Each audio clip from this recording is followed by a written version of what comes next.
Well, that was yet another amazing episode. Who knew Stolas would be such an adorable dad? I was surprised by how much sincerity went into this episode, and it was nice to see a less cynical side to Helluva Boss. While it was extremely funny and had a ton of fast-paced action, there were some genuinely touching, hard-hitting slow moments which I enjoyed immensely. We learned a lot about Stolas and his daughter, and even got a bit of, backstory on Blitzy. The much anticipated Robo Fizz had a very cool design, and I can't wait to see him show up in future episodes. If he survived, that is.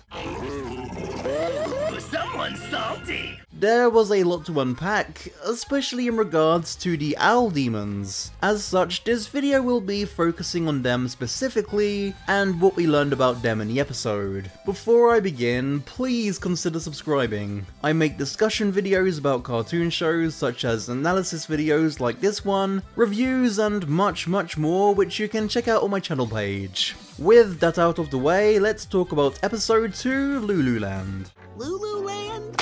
Loo Loo Land? Loo Loo Land! Shut the fuck up! First off, we've gotta talk about our owl demon daddy Stolas. The episode has him try to cheer up his daughter Octavia, who isn't handling him and his wife's constant arguing very well, to say the least.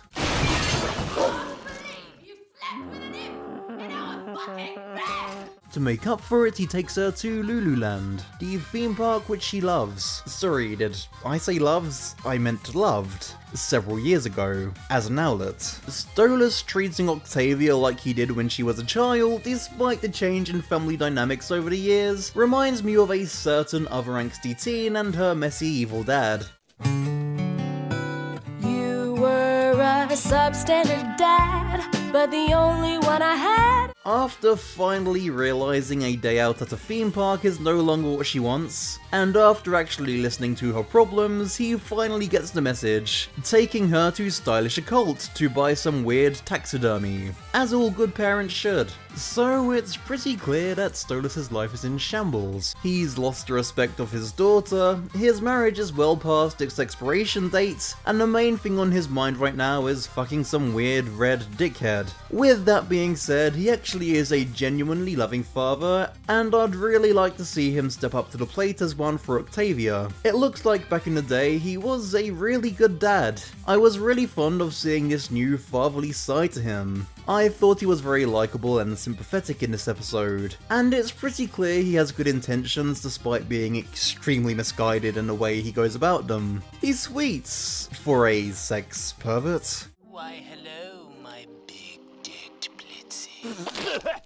It certainly looks like he feels quite the amount of guilt for his daughter, which is warranted seeing as he is partly to blame for the way she's turned out. And it was clear to see how desperate he was to make things up to her in this episode. I have to wonder if his dying relationship is what drove him to cheating, or if he really just couldn't resist this handsome devil. Now that they've started some dialogue together, I'm hoping that he can finally make an effort to support Octavia, and set his priorities straight. He clearly wants to do everything in his power to make her happy, and that's what she really needs right now. Hopefully he does end up realizing that. We'll see. There's only one thing we know for sure. Stolas is a daddy. To Octavia, that's what I meant. Speaking of, now we need to talk about Octavia. But first, wait, Stolas has the power to turn people into stone?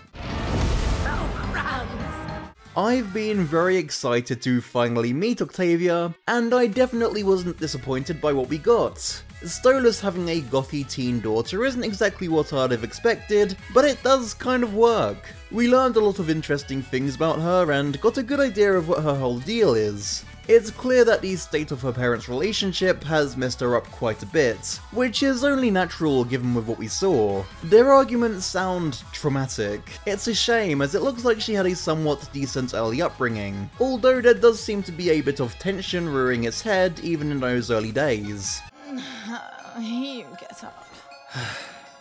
We could assume that her whole moody disposition stems from the resentment of the way things are at home, but I'm wondering if it's partly because she might have inherited her dad's looks, but maybe her mother's personality. We don't know too much about her yet, but she does seem pretty disgruntled. so that could definitely play a role in Via's attitude. Despite her resentment, it's still very obvious that she craves her father's love and attention. Her biggest fear is being abandoned by him, and although he clearly tries his best to show his affection towards her, it's no surprise that she feels like this when Stola's priorities can seem like they lie elsewhere. I think that if he actually tries to be the father that he should be, we might see a whole new brighter side to Via, which we managed to get a glimpse of at the end of the episode.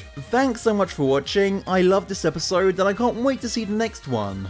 So, did you enjoy the episode? Do you have any Helluva boss theories that you'd like to share? Let me know in the comment section down below. Don't forget to drop the video a like, subscribe, and I'll see you next time.